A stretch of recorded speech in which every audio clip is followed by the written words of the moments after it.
ভিখারিকে ধমক দেওয়া যায় না। কোনো একটা এতিম, কোনো মিসকিন যদি আপনার দরওয়াজার সামনে হাজির হয়ে যায়, আপনি ধমক দিয়া তাড়াইয়া দিবেন না। দেখবেন চোখের পানি ফেলে কান্না করে আর বলে, আল্লাহ কারীম, একটু যদি ভিক্ষা দিতা তাহলে সন্তানের মুখের মধ্যে হাসি ফুটাইতে পারতাম। আল্লাহ পাক গরিব বানাইছেন, তোরা ধনী, চলার পথে ফিরে দিও না। দেখবেন এটা পেপার দিয়া, কাগজ দিয়া দিয়া আপনার সামন থেকে চলে যায়। বাসের সমস্ত প্যাসেঞ্জারে দেয়, ধমক দিয়া তাড়াইয়া দিয়েন না। এই চিন্তা করেন না, তারে না দিলে মনে হয় আমার টাকা পয়সা আমার মজুদ থেকে যাবে, এই চিন্তা করেন না। একটা ভিখারি আপনার সামনে এসে চাইলে ফিরাইয়া দিয়েন না, বরং তার কাছে দিয়ে দিবেন, সে নিয়ে চলে যাবে।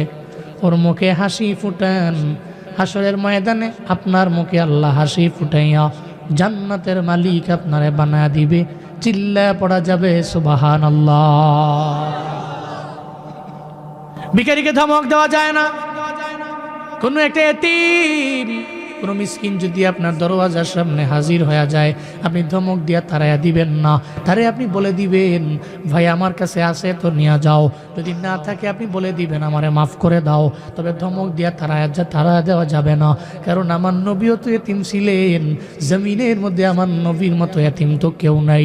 এত বড় একজন এতিম আমার নবী, পরিচয় আমার নবী তো আগাইয়া জমিনের মধ্যে বাবার আদর পান নাই। বাবার চেহারাটা কেমন দেখতে পাইলেন না। বাবার কবর জিয়ারত করে আসার সময় মাকে হারায়া ফেললেন। 8 বছর বয়সে দাদাও নাই, মাও নাই, বাবাও নাই, দাদাও নাই। আমার নবীও তো বড্ড বড় এতিম হয়ে গিয়েছিলেন রে বাপ। আমার মায়ার নবীর মতো এতিম জমিনের মধ্যে কেউ নাই। এই জমিনের সেকুলাররা কেউ প্রমাণ করতে পারবে না। আমার নবীর পাশ দিয়ে একটা এতিম হাইটা গেল, এতিমের মাথার মধ্যে নবী হাত বুলান নাই। এই ব্যাপারে কেউ কোনো প্রমাণও দিতে পারবে না। এক কথায় নবীর পাশ দিয়া একটা এতিম হাইটা যায়, আমার নবী তার মাথার মধ্যে হাত বুলায়, এরপরে আমার নবী জানায়া দেয়, এই আমার উম্মতেরা, তোমার পাশ দিয়ে যদি একটা এতিম হাইটা যায়, তুমি যদি তার মাথায় হাত বুলায় দিতে পারো, এতিমের মাথার চুল বরাবর চুল পরিমাণ সওয়াব আল্লাহ পাক তোমার আমল নামায় দিয়া দিবে। শুধু তাই না, আল্লাহর নবী বলে, উম্মত, একটা এতিমের পাশে যদি দাঁড়াইতে পারো, আল্লাহ পাক তোমার পাশে এসে দাঁড়ায়া যাবেন। আল্লাহ পাক তোমার ব্যাকগ্রাউন্ডে আমার আল্লাহ নিজেই দাঁড়ায়া যাবে। এই জন্য জীবনেও কোনো দিন কোনো মিসকিনরে, এতিমরে ধমক দেওয়া যাবে না।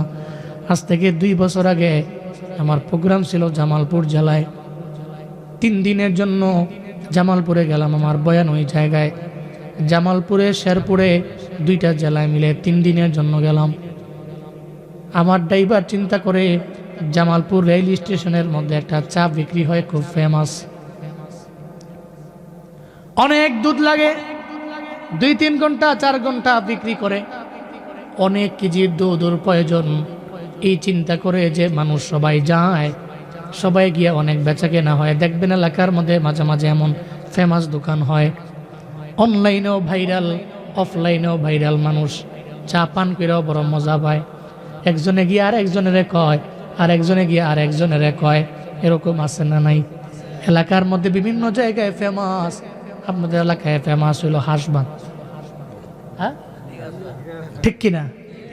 ফেমাস এটা সব জায়গায় তো নাই।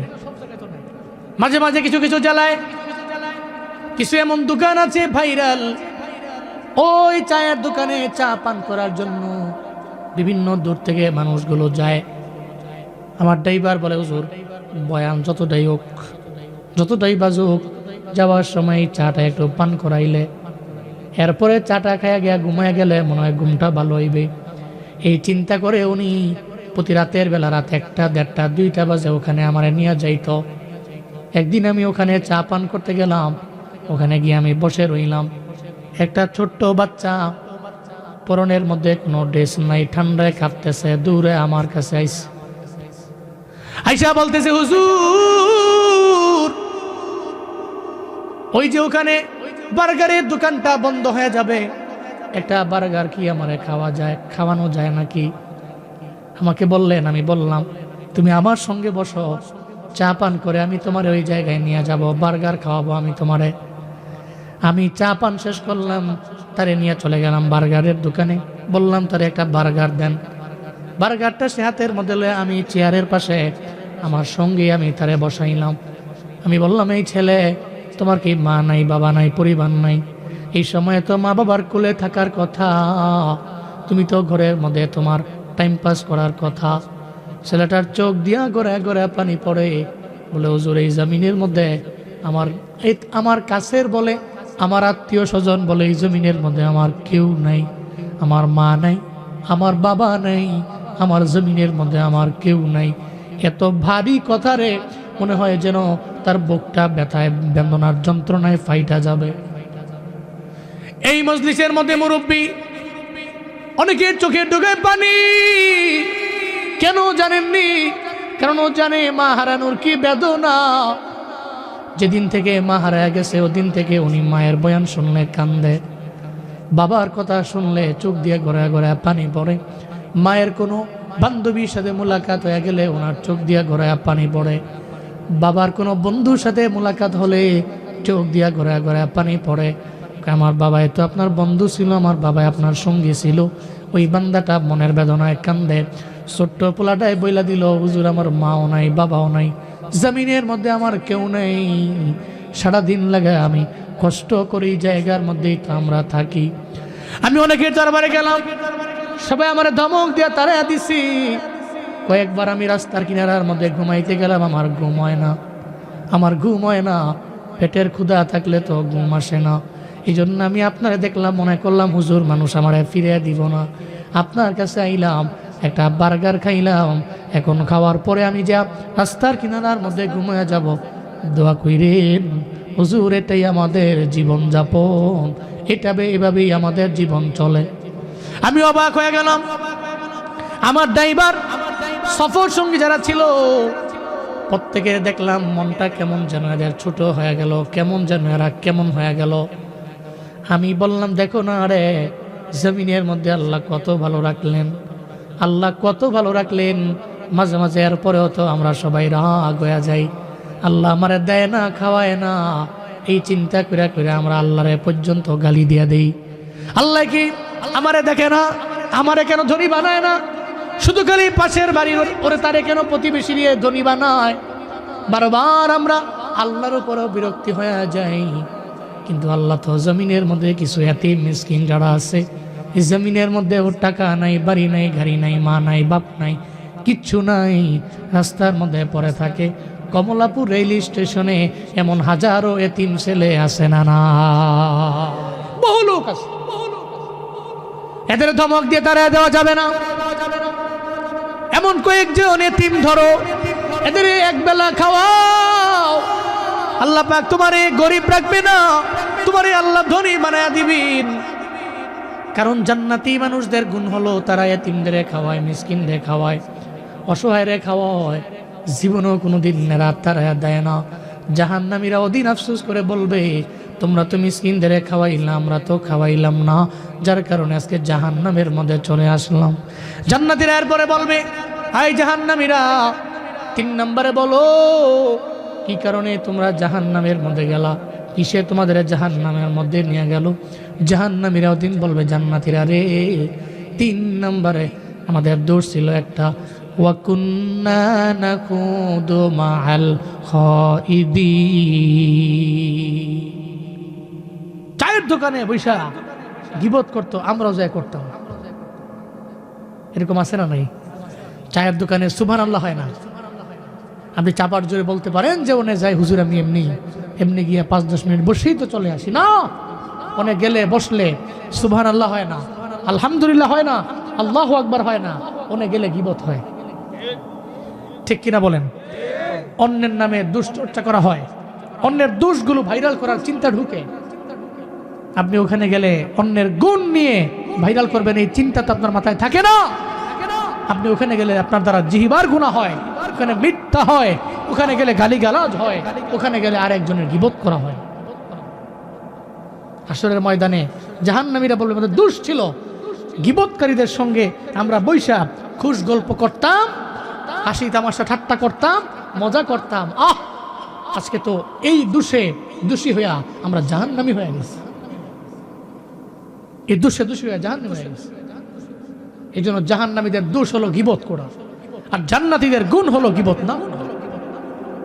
The decision is yours. এখন সিদ্ধান্ত আপনার, আপনি কোনটা করবেন? আপনি গীবত করবেন না গীবত ছাড়বেন? তহমত দিবেন না তহমত ছাড়বেন? আপনি শিকায়ত করবেন নাকি ছাড়বেন? অন্যের দুশ্চর্চা করবেন না ছাড়বেন? The decision is yours.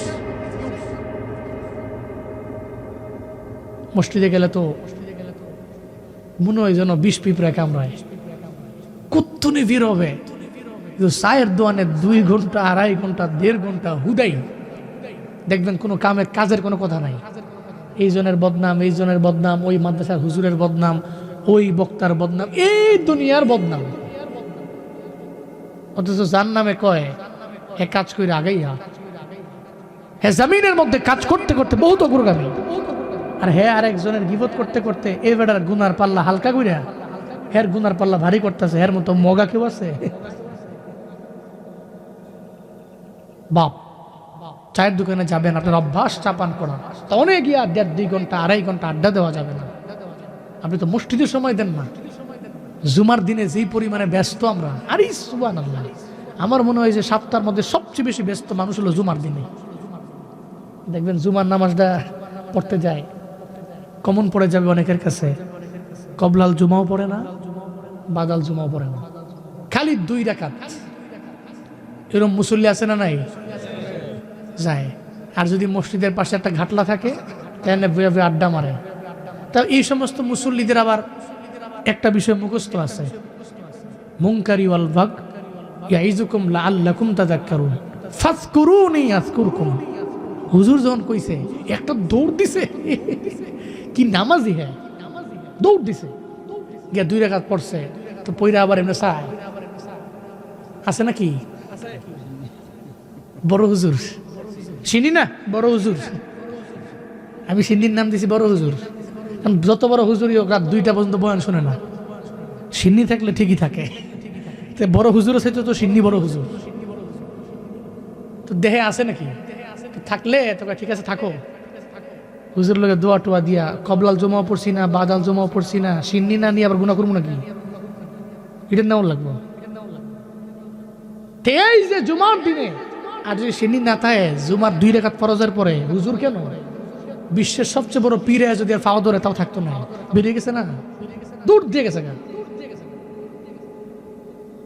এটা হলো আমাদের কাজ। আমরা এত ব্যস্ত, আমরা জুমার দিনে এত ব্যস্ত, অথচ চায়ের দোকানে ঘন্টার পর ঘন্টা আমরা আড্ডা দিই। আল্লাহ আমাদের সবাইকে সঠিক বুঝদান করেন। আরো জোরে পড়ে না আমিন। অন্যের ব্যাপারে দুশ্চর্চা করা যাবে? তহমত দেওয়া যাবে? এটা মারাত্মক, এটা করা যাবে না। জগৎ বিখ্যাত একজন ইমাম হযরতে ইমামে মালিক রাহমাতুল্লাহি আলাইহি, ওনার জামানার মধ্যে এক আল্লাহর বান্দি নামাজি, পর্দার লাইনে আগাইয়া, ভালো লাইনে আগাইয়া, এমন একটা নারী, পর্দাসীন নারী, নামাজি নারী, হঠাৎ করে ওনার মরণ হয়ে গেল, উনি মারা গেলেন। গোসল দেওয়ার জন্য পাশের এলাকা থেকে একটা মহিলা ওনারে গোসল দেওয়ার জন্য আসলো। পাশের এলাকা থেকে আইলো গোসল দেওয়ার জন্য, মহিলার দেহ থেকে কাপড় চোপড় সরাইয়া গোসল দেওয়ার জন্য, গোসল দেওয়ার কাজে মহিলা লেগে গেলেন। একটা পর্যায়ে মহিলার চেহারা দেখা ওই পাশের গ্রামের মহিলাটা বলেই ফেলল, তোমারে মানুষ মুসল্লি মনে করে, তোমারে মানুষ পর্দাসীন নারী মনে করে, ভালো মনে করে, অথচ আমি একদিন দেখলাম তুমি পরপুরুষের হাত ধইরা তুমি যাও, তোমার উপর দিয়া ভালো, তোমার ভিতরে সদরঘাট, অপর দিয়া ফিটফাট, ভিতরে সদরঘাট। গোসল করতে আইসা ওই মহিলার মৃত মহিলার বিরুদ্ধে একটা তহমত দিয়া দিল, বইলা দিল, জানে না যেই লোকটার হাত ধইরা হাঁটলো ওই লোকটা কি তার স্বামী নাকি ভাই নাকি মাহারাম না গাইরে মাহারাম জানেও না, বলেই ফেললো। এটা বলতে দেরি সঙ্গে সঙ্গে ওই মহিলার রানের সাথে, মৃত মহিলা রানের সাথে ওই মহিলার তহমত দেনে হলি মহিলার হাতটা লেগে গেছে। ছুটাইতে পারে না, বারবার টান দিয়ে ছুটে না। চিন্তায় পড়ে গেলেন, আমার হাতটা যে তার উরুর মধ্যে রানের মধ্যে লেগে গেল, এখন আমি কেমনে ছুটাবো? বারবার টানে কিন্তু ছুটে না। একটা পর্যায়ে এলাকার মধ্যে এই কথা ছড়ায় গেল, এই মহিলা গোসল দেওয়ার জন্য ভিতরে নিয়ে গেল, এখনো কেন শেষ হয় না? চিন্তায় পড়ে গেল। একটা পর্যায়ে যেই মৃত মহিলার স্বামী বলতে লাগলো, এখন তাহলে কি করা যায়? তার হাতটাকে কেটে ফেলে দেওয়া হোক। আরেকজনে এসে কয় না, উনি তো জীবিত, সে তো মৃত, তার একটা উরু, তার একটা রান কেটে ফালাইয়া দাও, সে তো মইরাই গেছে, মইরা গেলে ফালাইয়া দিলে তো কোনো অসুবিধা নাই। কিন্তু মৃত ব্যক্তির জামাই ও কয় না, জীবনেও কোনোদিন সম্ভব না। আমার বউ তো নামাজি ছিল, পর্দাসীন নারী ছিল, তার জীবনের শেষ সময়ে জীবনেও কোনোদিন এটা হতে পারে না। অন্তত পক্ষে একটু চামড়া হইলে উঠাইয়া হাতটাকে একটু সরাইয়া দাও। কয় না, এটা আমরা মানতে পারি না।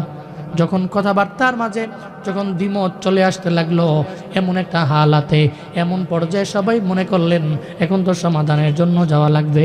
সমাধানের জন্য চলে যাব কোথায়? জগৎ বিখ্যাত ইমামের দরবারে, হযরত ইমাম মালিকের দরবারে যাওয়া লাগবে। ইমাম সাহেবের দরবারে গেলেন, যা বলে, ইমাম মালিক, মৃত বাড়িতে একটা ঝামেলা হয়ে গেছে, চলেন, আপনি ছাড়া সমাধান দেওয়ার কেউ নাই। আমরা কোরআন হাদিস জানি না, আপনার জানা আছে, আপনার দিলের মধ্যে আছে, আপনার ব্রেইনের মধ্যে আছে। ইমাম সাহেবের সঙ্গে করে লইয়া ইমাম মালিকের নিয়মিত বাড়ির মধ্যে গেল। এবার ইমাম মালিক যাইয়া যেই নারীর হাত মৃত ব্যক্তির, মৃত মহিলার কানের মধ্যে লেগে গেছে, যে মহিলারে জিগায়, মহিলা রে, তুমি তোমার হাতটা এখানে কেমনে লাগলো? তুমি আমারে বলো না, কেমনে লাগছে? হঠাৎ করে তো লেগে যায় না। এবার ওই মহিলা বলে, আমি তার ব্যাপারে একটা বিষয়ে মন্তব্য করেছিলাম। জমিনের মধ্যে সে যখন হাঁটতো, আমি দেখতাম হঠাৎ করে একদিন সে একটা পরপুরুষের সঙ্গে হাঁটতে লাগলো। মহিলা, তুমি কি জানো? কয় না। কয়, সে কি পরপুরুষ ছিল? তোমার জানা আছে? কয় না। যদি মহিলার স্বামী হয়ে থাকে, অথবা ভাই হয়ে থাকে, অথবা মাহারাম হয়ে থাকে, তুমি কেন না যাই না তার ব্যাপারে তহমত দিলাম? এখন যদি তোমার হাতটাকে এই উরো থেকে ছুটাইতে হয়, তাহলে কোরআন বলে, হাদিস বলে, শরীয়তের বিচার বলে যে তহমত দিবে, তার বিচার হলো তোমার বডির মধ্যে 80টা বেত্রাঘাত করা লাগবে। আশা করি দুনিয়া বিচার করলে এটার সমাধান হয়ে যাবে। চিল্লা পড়া যাবে কি মারহাবা, সমাধান হয়ে যাবে। 80টা বেত দিবে। এবার সবাই কয়টিকে মানবো? ইমাম মালিক বলছে, মানলাম, ওকে। এবার বেত্রাঘাত দেওয়া শুরু, 1টা 2টা 3টা 4টা দিতে দিতে একটা পর্যায়ে 79টা দিল। কয়টা? 79টা বেত্রাঘাত ওই মহিলার উপরে করল। কিন্তু মহিলার রান থেকে তো ওই মহিলার হাতটা ছুটতেছে না। ইমাম মালিক চিন্তায় পড়লেন, আল্লাহর দরবারে বলতে লাগলেন, মাওলা রে, কি এমন ঝামেলায় পড়লাম? আমি তো জানি মহিলা তহমত দিয়েছি, তহমতের কারণে ওই মহিলার রানের সাথে তার হাতটা লেগে গেছে, এই ব্যাপারে আমার জানা আছে। এই কারণে আমি তহমতের বিচার করলাম। আল্লাহ গো, এখন যদি রান থেকে হাতটা ছুটা না যায়, তাহলে তো সবাই আমারে বুয়া বলবে, সবাই আমারে গালিগালাজ করবে, বলবে আমার বিচার ঠিক নাই। আল্লাহ গো, তুমি জানো তহমতের যে বিচার, ওই বিচারটাই তো আমি করলাম রে মাওলা। আল্লাহর দরবারে ইমাম মালিক বললেন, লাশ নাম্বার বেত্রাঘাত দিতে দিদি সঙ্গে সঙ্গে ওই মহিলার হাঁটু থেকে, মানে উরু থেকে সঙ্গে সঙ্গে মহিলার হাতটা সুইটা যাইতে বিন্দু মাত্র পরিমাণ দেরি হয় নাই। চিল্লায় পড়েন আল্লাহু আকবার, আরো জোরে আল্লাহু আকবার। হাতটা ছুটে গেল। ইমাম মালিক কয়, এলাকার লোকেরা আজকে দেখে নিয়ত করে নাও, এই মহিলা থেকে তোমরা শিক্ষা নিয়ে নাও, আজকে থেকে নিয়ত করে নাও, জীবনে কোনোদিন কারো বিষয়ে না যাই না, তার ব্যাপারে কোনো মিথ্যা তহমত দিবা না। যদি দাও তাহলে তোমাদের বিচারও এমন হয়ে যাবে, দুনিয়া বিলাই নে এটা বিচার, আর যে কোনো ঝামেলায় তোমরা পরে যাইতে পারো। এর মানে যদি আমি অন্যায় লাইনে আমার জিহ্বা দিয়া আমি আজাইরা কথাবার্তা বলি, অনর্থক কথাবার্তা যদি আমি বলি, তাহলে আমার এই কথাবার্তার মাঝে মিথ্যা হয়ে যাইতে পারে, আমার এই কথা দিয়া গালিগালাজ বের হতে পারে। আমার এই জিহ্বার মাধ্যমে আমার অন্যায় হতে পারে, অনেক বড় অপরাধ আমার এই জিহ্বার মাধ্যমে হয়ে যাইতে পারে, তাহলে জাহান্নামীদের এই দোষী হওয়া যাবে না। আল্লাহ তৌফিক দাও, চিল্লা পড়ে না আমি।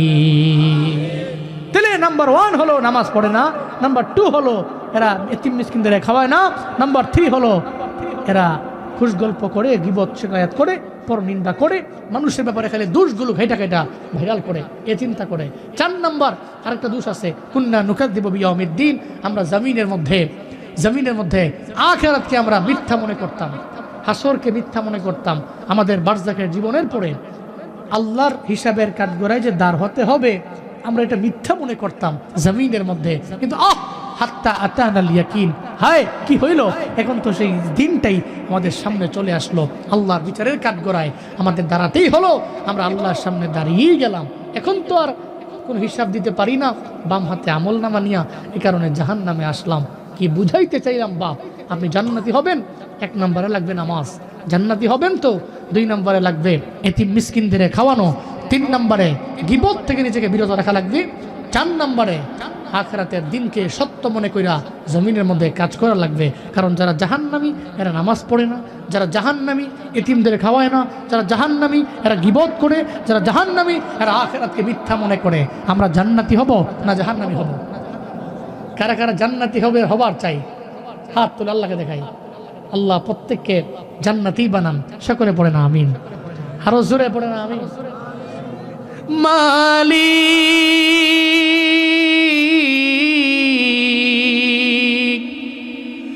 মালিক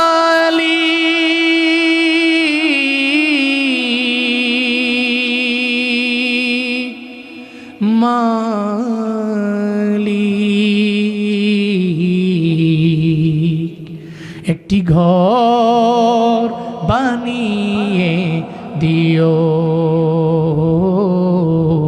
একটি ঘর বানিয়ে দিও। মালিক তুমি জান্নাতি, তোমার পাশে আমার একটি ঘর বানিয়ে দিও, একটি ঘর বানিয়ে দিও।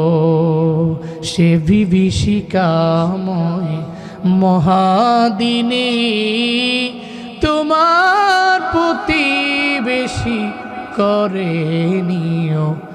মালিক তুমি জান্নাতি, তোমার পাশে আমার একটি ঘর বানিয়ে দিও, একটি ঘর বানিয়ে দিও, একটি ঘর বানিয়ে দিও। চিল্লায় পড়ে না আমিন। আল্লাহ জান্নাতি মানুষের গুণে গুণান্বিত হয়ে জান্নাতি হওয়ার তৌফিক দান করেন।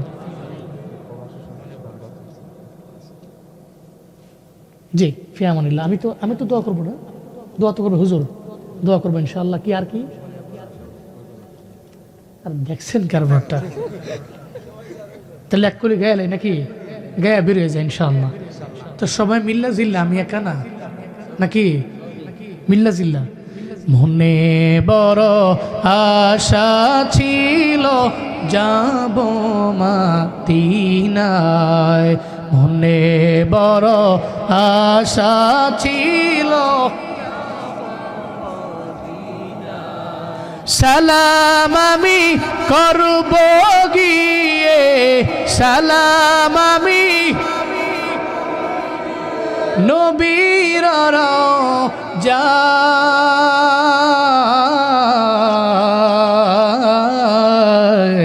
মনে বড় আশা ছিল, মনে বড় আশা ছিল, আরব সাগর পারি দিব নাই কই আমার তোরি পাখি নয় তুরে যাব জানাতে ভর করি আমার আশায় আছি সম্বল নাই আশায় আছি করি কেউ পা